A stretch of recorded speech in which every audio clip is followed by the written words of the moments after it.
விதவை பெண்ணின் கண்ணீர் ஜெபம். வேதாகமத்தில் அநேக விதவை பெண்களை பற்றியும் விதவை பெண்களின் ஜெபத்தை பற்றியும் பதிவு செய்யப்பட்டிருப்பதை பார்க்க முடிகின்றது. அதிலே இன்றைக்கு நாயின் ஒரு விதவை பெண்ணின் கண்ணீர் ஜெபத்தை பற்றி பதிவு செய்ய வேண்டும் என்று ஆசைப்படுகின்றேன். இந்த பெண்ணின் ஒரே மகனை மரிக்க கொடுக்கின்றால் இந்த மகனை ஆண்டவராகிய இயேசு கிறிஸ்து உயிருடன் எழுப்புவதை பார்க்க முடிகின்றது. இந்த அற்புத நிகழ்வு லூக்கா 7ஆம் அதிகாரம் 11 முதல் 17 வரைக்கும் பதிவு செய்யப்பட்டிருப்பதை நாம் புரிந்து கொள்ளலாம். ஆண்டவராகிய இயேசு கிறிஸ்து இந்த உலகத்தில் வாழ்ந்தபோது 3 நபர்களை உயிருடன் எழுப்பினதாக வேதாகமம் பதிவு செய்து வைத்திருக்கிறது. ஜெப ஆலய தலைவன் எவ்விருவின் 12 வயது சிறுபெண்ணை ஆண்டவராகிய இயேசு கிறிஸ்து உயிருடன் எழுப்பினார். ஏனென்றால் எவ்விரு என்ற இந்த ஜெபாலய தலைவன் இயேசுவினிடத்தில் விண்ணப்பம் பண்ணி தன் வீட்டுக்கு அழைத்து வந்து தன் மகளை உயிருடன் எழுப்பியதை பார்க்க முடிகின்றது. இரண்டாவது லாசருவின் சகோதரிகள் மார்த்தாள் மரியாள் இயேசுவினிடத்தில் விண்ணப்பத்தை அனுப்பி இங்கே வந்து சுகப்படுத்த வேண்டுமாய் கேட்டுக்கொண்டார்கள்.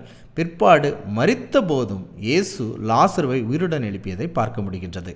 இந்த 2 அற்புதங்களிலும் விண்ணப்பங்கள் ஜெபங்கள் இயேசுவினிடத்தில் வைக்கப்பட்டது. ஆனால் 3வது உயிர்த்தெழுந்த நிகழ்வான நாயின் ஊர் விதவையின் ஒரே மகனின் உயிர்த்தெழுதலில் இந்த விதவை பெண் எந்த விதமான விண்ணப்பத்தையும் ஜெபத்தையும் இயேசுவினிடத்தில் வைக்கவில்லை. மாறாக அவள் கண்ணீரை அழுகையை சிந்திக் கொண்டிருந்தாள் என்பதை பார்க்க முடிகின்றது. அவள் கண்ணீரை கண்ட பரலோகத்தின் தேவன் அவள் கண்ணீரையே ஜெபமாக புரிந்து கொண்டு அந்த மகனை உயிருடன் எழுப்புகின்றார். இதிலிருந்து நம்ம கற்றுக்கொள்ளக்கூடிய ஆவிக்குரிய பாடம் என்னன்னா, நாமும் அநேக நேரத்தில் நம்முடைய வாழ்க்கையில் உள்ள பிரச்சனைகளை விண்ணப்பங்களாக வார்த்தைகளாக ஜெபத்திலே பரலோகத்தின் தேவனிடத்திற்கு தெரியப்படுத்துகிறோம். ஆனால் பல சூழ்நிலையில் நாம் நம்முடைய பிரச்சனைகளை நினைத்து கண்ணீர் வடிக்கக்கூடிய நபர்களாக தான் இருக்கிறோம். ஆனால் அந்த கண்ணீரையே ஜெபமாக பார்த்து பதில் தரக்கூடிய தேவன் நம்முடைய தேவன்.